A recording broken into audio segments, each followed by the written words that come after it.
Welcome back to Wagered on Tilt, everyone. I am T, and today I wanted to try and show you the way you can build a lineup projection tool. I have been working on mine for a while. It's still not perfect. There's always things that you can change and do to improve, but I want to show you how to do a basic version of this. And again, we're going to be using hockey because really most of my models right now are tailored toward hockey. This tool right now is focused on hockey. However, you can use it for just about anything, as long as you can think through how you want to use the stats and which ones would be best for you. I have used a similar build to do something for baseball lineups to try and calculate the first 5 innings and figuring out what the score will be there.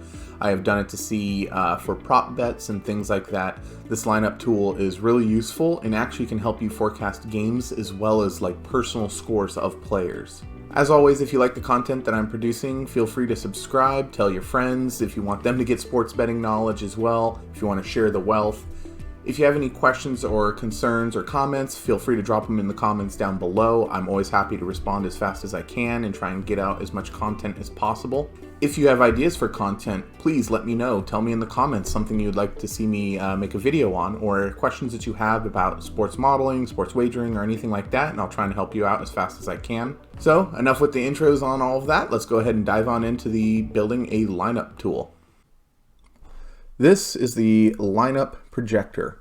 So here we have the away lineup, the percentage of a game that a given player will be playing. We then calculate, based on that percentage, how many minutes are they actually going to be playing. We get a snapshot of their expected goals per 60 minutes. We calculate out, based upon a formula, what their expected goal per minute will be. And then we multiply that by our anticipated amount of minutes that they'll be playing to get how many goals they will have in a game. So in this scenario, this player is expected to have 0.2940 goals in a game. In order to do this, we are using some new stats. They are going to be rate stats. So I created a spreadsheet called player stats, which is over here, and it has all their rate information. You can find this information over at naturalstattrick.com. All you'll do is go to that website. Up here near the top, you're going to go ahead and say players, individual. When it loads, you're going to go ahead and change this filter over here on the right from counts to rates, and then you'll go ahead and hit submit. This is a more basic version of a projection lineup tool because I am only taking the rates from a collective amount. I am not basing it on who is home and who is away. We'll jump back over to the spreadsheet here and you'll see all that information. The other information you're going to need is goalie stats. This is, again, very generic goalie stats.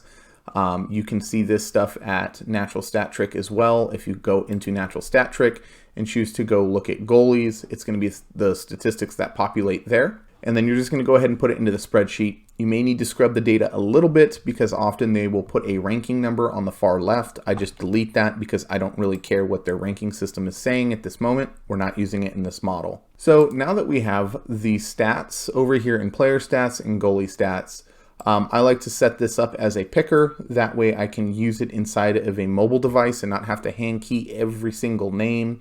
It becomes a scrollable option as well as a type ahead.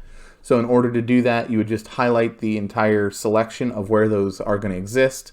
You'll go into data, choose data validation, and then navigate over to the player stats sheet.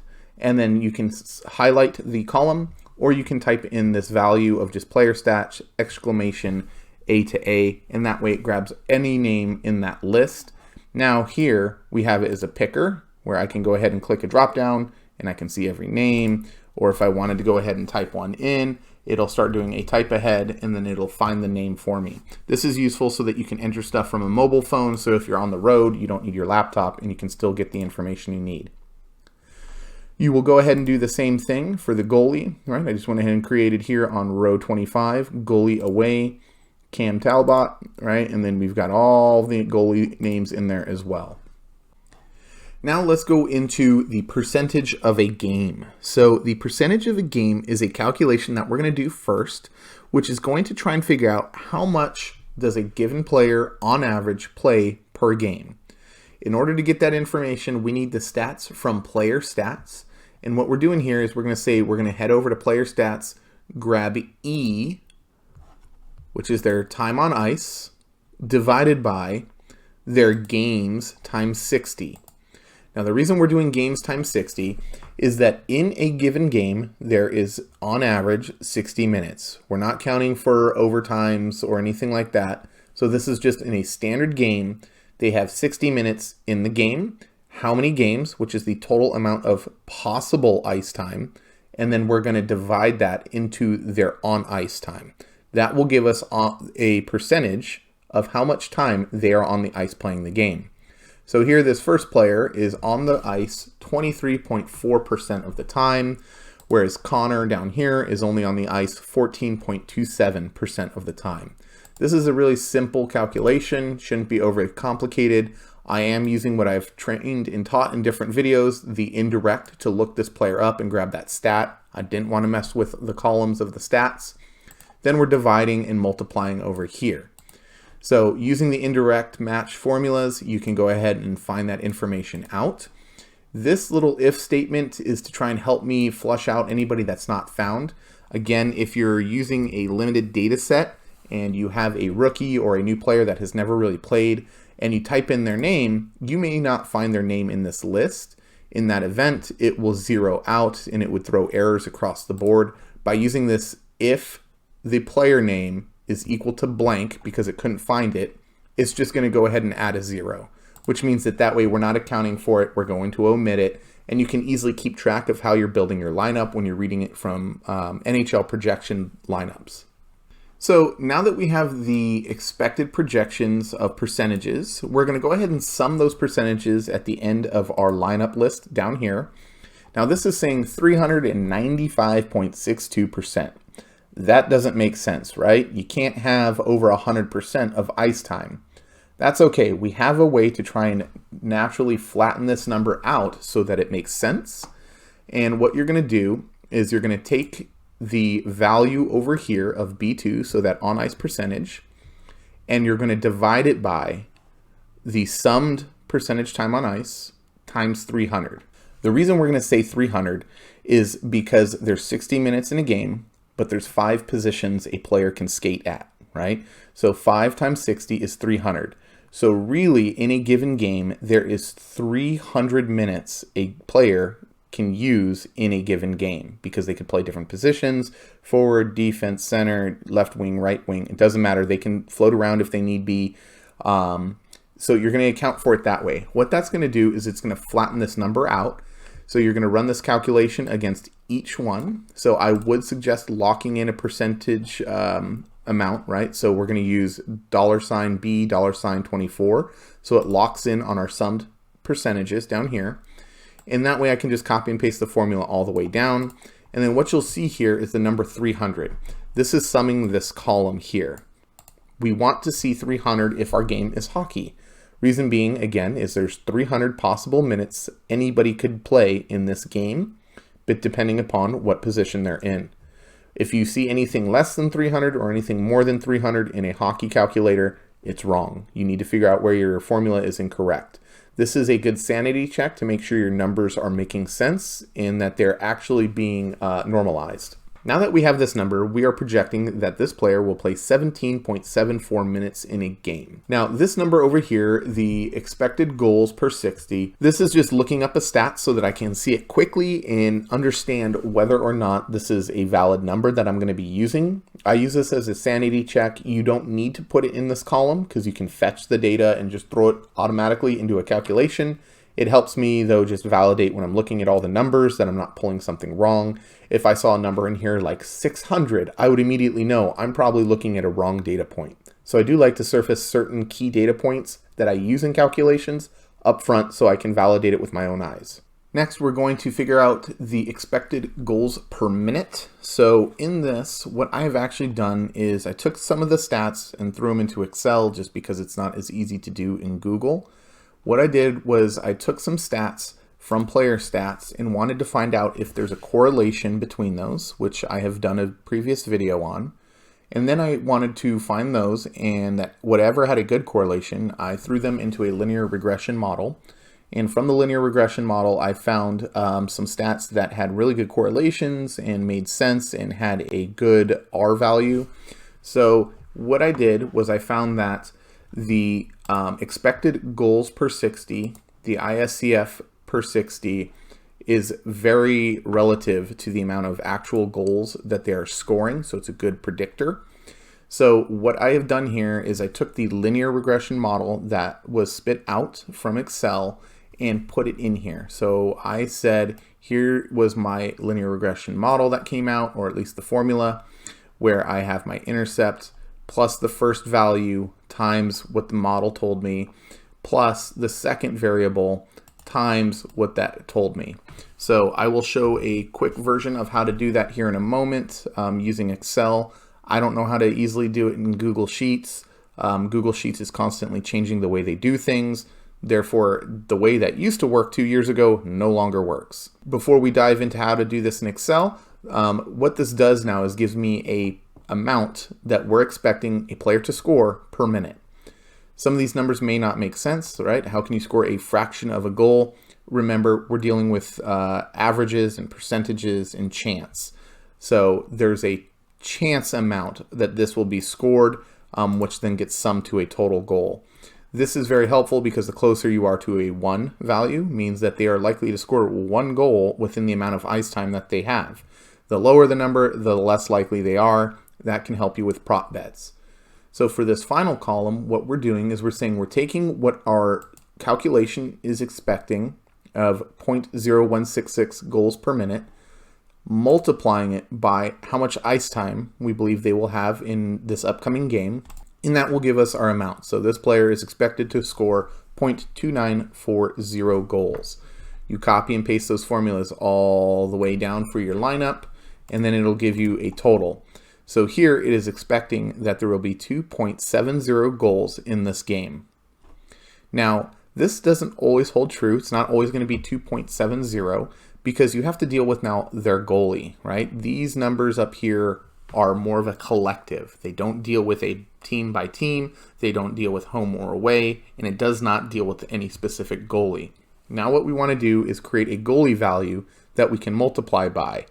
So we want to adjust a goalie's amount of goals against average and then flatten that for the average for the league and come up with a kind of like a rating. So what we're going to do is we're going to take the opponent's goalie and enter that in here, and we're going to look up their expected goals against. And then for the adjusted, what we're going to say is take their expected goals against and divide it by the league average. So against the league average, this goalie is allowing in 112% compared to the rest of the league. So the simple thing that we now need to do is come over here in the top right where I have my away predicted and my home predicted. Again, you can put this data wherever you want on your sheet. Just make sure you can read it easily. But I'm going to take my expected goals for this game times this adjusted percentage, which gives me 3.03 goals. So I am predicting, based upon this lineup, the expected ice time, their goals that I calculated out as I expect per minute, which will sum to 2.70. But given that this is a weaker goalie, then the score will probably be 3.03. Now that we have that information, we can go ahead and run and copy the exact same thing over to this side. All you have to do is update your formula that instead of pointing to player in column A, you point to player that's in column G. Again, you can use different stats for this. You can do different ways to shape this model. Always keep that in mind. The more you add in, the more of an edge you can find, the better, because books already know very basic things like this. But it's a matter of how can you think of a statistic that maybe nobody else is using. If you come up with it, go ahead, throw it in your model, test it. If it works, awesome. So for the Excel version of doing this, what I've done is gone ahead into Natural Stat Trick and grabbed out my rates information. And I have also gone ahead, so I'm going to name this sheet one here, rates. And I went ahead and grabbed the same player information, but instead I used counts. And from this, I'm going to go ahead and look up players' information and pass it into the rate sheet so that way I can then find out the actual values I want to use. So I'm going to head over to rates. I'm just going to go all the way to the far right, and I'm going to type in here. So let me get this over. And here I'm just going to type in goals, And what we're going to do is indirect, and we're going to say we're going to go look in the counts, quote, counts, exclamation. We're just going to leave it like that because I got to go find out what the column was. Column is F. So I'm going to say I want to look up from counts, column F value, and match A2 from counts A to A. Get a perfect match. There we go. Take this all the way down to the last record down here. And then we're just going to copy and paste this all the way up. It's going to take a second because it's trying to look up everybody's goals. And we got 934 records to go through, so it's going to take one moment here. Great, now that we have all of their goal counts in here, to make this a little bit easier, rather than leaving a formula in that is going to take some time to rerun again, I like to just go ahead and do copy, paste, values. Now I have my values. Great, now that I have this information, I can move stuff around, and again, for linear regression in Excel, things need to be next to one another. So what I'm going to do is just delete out some of these columns just for time's sake and screen sake. So now that we have this, we have this information here. So using this information, I'm going to go ahead and try and see if there's a relationship between all of this information. So I have my goals, and then I have my expected, which I'll put over here, and this over here. All right, so then with this, I'll go ahead and hide this information for now. Hide. So I want to basically see, is this a good predictor of how many goals? It should be, because it's a calculation of it. And then we can also compare it later to goals per 60 as well. Get rid of this extra column. All right, so let's go ahead and highlight these really quick, just so that we know these are the ones we're going to be working with. All right, so now what I want to do is go ahead and run a regression on these. Before I did this, what I did was I ran a correlation between goals and goal 60 and was doing a correlation to each stat in here. It does take time. I don't want to go through that right now, but it's just use the Correl equation, and then it tells you what that correlation is. If you find some high correlated values, those could potentially be of use. So what we're going to go ahead and do is come into here and say I'm going to do a data analysis. This little modal will open up, which is going to give us options on different things to do. So here we have moving average, right? Different types of statistics. I'm going to say regression. Now that I have regression, the Y input is going to be my goals. So I'm just going to go ahead and click all the way down. It will auto lock there for you. Be sure to put labels, because I am capturing labels at the very top of my lists. And to do this, then the next range, the next range is going to be the IXG60 and the ISCF60. Go down and over. And I'm just going to go ahead and put it to a new sheet. You can put it to a different output range, different workbook. I'm just sending it to a new sheet to make it quick and easy. Great. So in this one, looking at the stats that I pulled, right here, the R squared kind of low, the multiple R's low. If we look at the p-value here, these values actually do work well, even though down here our squared value is kind of low. That's not great. That means that there's not a great relationship between these. Then you have your coefficients, and then these are the coefficients that you're going to be using. So you have your intercept plus this variable times this variable plus this variable times this variable. So that way we have that one. Now let's go back, and we will go ahead and take a look at the other one. So we're going to go ahead now and run a similar thing and say data analysis, regression. Instead of Q, we're going to run it on P. So you would just update this. You want to click in here. If you use your side arrow, it's actually moving you around on the spreadsheet, and we'll throw this number thing off up here. So we're going to keep these same values, and we're going to say, okay, run it again. Got a little bit better on the multiple R, a little bit on the R squared. So our numbers came up slightly. So to count against a goals per 60 it came out a little bit better. Our p-value down here for the variables is still nice and below 0.05, which is what we're going to try to do. If it hovers around 0.05, 0.055, 0.06 sometimes, they're still okay to use.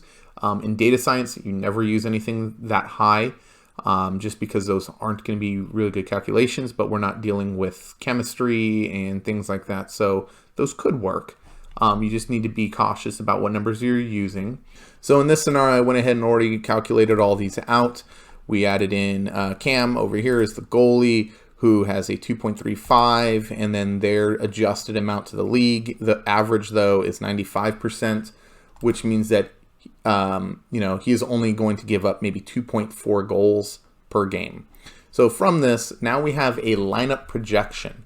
I can now guess with pretty good accuracy what the score of this game is going to be, and then I can also take a look at our dashboard. So on the dashboard, I have the lineup prediction, which I said I would be building in the future. Here, so it's saying the away team will score 3, the home team will score 2. I went ahead and updated the stats for the season for home and away for both these teams to get a more accurate view, because I hadn't updated them in a few weeks.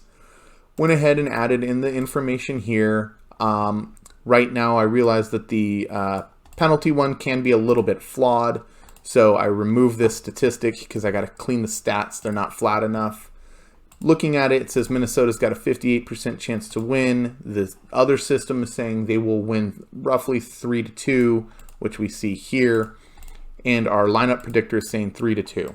So now that we have multiple tools pointing in the same direction of a 3-2 win, you can go ahead and enter in the odds. Again, I like running everything in Google Sheets for the final output, merely because I can use it from my mobile phone. If I'm in a sports book and I see a line that might look interesting, I can go ahead and open up the Google Sheets on my phone, play around with it, set these lineups, and away we go. If anybody's curious what it would look like having this information, I can show you that here in a second. All right, so to show you what this would look like real quick, I'm just going to come in here. I think it's more tools, my developer tools, go into developer tools. And over here, Google has this nice little thing where it's like a little iPhone looking thing. You click that, and then you'll see what this would look like on a Google sheet on a mobile device, right? So you have it this way. You can go ahead and scroll if you want to. You can also try and zoom in. So we're going to zoom in because most iPhones are not that small. This is usually what I see. And then from there, see, you can click on these and then start getting those drop downs from your smart device, right? So now we've got this list. Can't do that with Microsoft Excel, and it's a lot easier to just run it through here. So we're going to go ahead and close this out and go back to our normal desktop view. But that was just a quick, sneak peek of how it looks usually on a mobile device, which is why, again, I love running my finalized models in Google Sheet that are predictors like this. Most professionals use bigger systems and complex things, and they're working from home, and then they go out and put their bets in if they need to go to a physical book. Otherwise, they put them in online. I am not at that level where this is a profession for me. This is more of a side hobby for enjoyment. So that's why it's okay for me to run it from my mobile device, whereas real professionals have a lot more stuff going on. But remember, just because you're not a professional doesn't mean you can't still find an edge and win using Google Sheets or Microsoft Excel. All right, so that was it. That is the lineup tool. It's not that complicated. The only complication comes in when you're trying to figure out what statistics to use. You can make these models very simple and basic, which they're not going to win you at all the time, or you can make them very complicated with a lot of data coming in, things that the book may not have accounted for, and that can help you find an edge. It doesn't mean you're going to win, but it'll help you find that edge. I hope this lineup builder model was useful for you.